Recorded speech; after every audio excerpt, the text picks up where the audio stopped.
आगे बढ़ते हैं। ज्ञानवापी मामले में अब मध्य प्रदेश की पूर्व मुख्यमंत्री उमा भारती की भी एंट्री हो गई है। हालांकि उन्होंने कहा कि मामला सुप्रीम कोर्ट में है, इसलिए उस विषय पर वो ज्यादा बोल नहीं सकती, लेकिन फिर भी उन्होंने मंदिर निर्माण की बात रखी है। नेत्री और मध्य प्रदेश की पूर्व मुख्यमंत्री उमा भारती जी हमारे साथ, उनसे बात करेंगे कि जिस तरीके से ज्ञानवापी मस्जिद का मामला चल रहा है, उसके अलावा और भी दूसरे इशूज चल रहे हैं, खासतौर से कुतुब मीनार की बात करें या कुछ लोग ताजमहल का मामला भी उठा रहे हैं। तो ज्ञानवापी मामले में आपकी क्या राय है?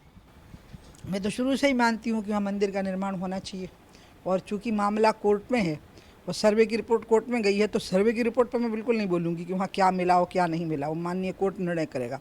लेकिन मेरी आस्था तो कोर्ट से तय नहीं होगी ना। आस्था तो मेरी जन्म जन्मांतर से है। लाखों सालों से काशी विश्वनाथ का स्थान है, द्वादश ज्योतिर्लिंगों का सबसे महत्वपूर्ण विश्वेश्वर का ज्योतिर्लिंग वहाँ है, और हम सब वहाँ जाते रहे हैं और ये मानते रहे हैं कि जो मूल स्थान है उसको तोड़ा गया है, और कई बार तोड़ा गया है। और ये कोई कहानियाँ नहीं है, तो इतिहास की बातें हैं, इतिहास में लिखी हैं, जो हिस्ट्री के में लिखी गई हैं, ये कोई हम लोगों के द्वारा नहीं लिखी गई हैं।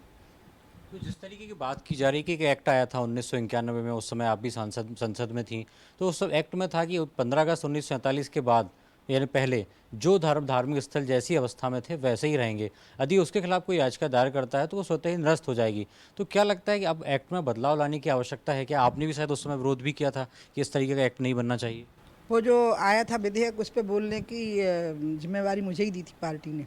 अडवाणी जी हमारे सदन के नेता थे, और विधेयक को शुरू करना मतलब उस पर बहस शुरू करने के लिए, क्योंकि बहस विपक्ष की तरफ से शुरू होती है सरकार के द्वारा प्रस्तुत विधेयक पर, तो उसमें अडवाणी जी ने मुझको वो दिया था कि उमा शुरू करेगी।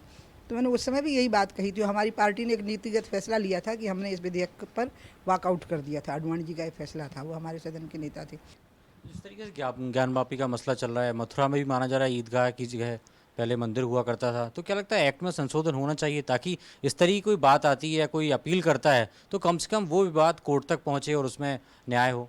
एक्ट तो देश में आते रहे व जाते रहे, जनहित के लिए एक्ट होते हैं ना। एक्ट के पे जनहित की बलि नहीं चढ़ती है। इमरजेंसी लगी, एक्ट से लगी, इमरजेंसी हटी तो एक्ट से ही हटी। कितने विधेयक आए, जब 356 में संशोधन हुआ तो एक्ट से ही हुआ। तो इसलिए एक्ट कोई ऐसी अचल चीज़ नहीं होती ना कि वो हिले ना। लेकिन अभी चूंकि मामला माननीय कोर्ट के पास में है, और माननीय कोर्ट ने उसको फिर नीचे के कोर्ट में अलॉट कर दिया है, इसलिए अभी मैं उस विषय पे नहीं बोल सकती। लेकिन मैं ये बोल रही हूँ कि एक्ट कभी कोई बाधा नहीं होती।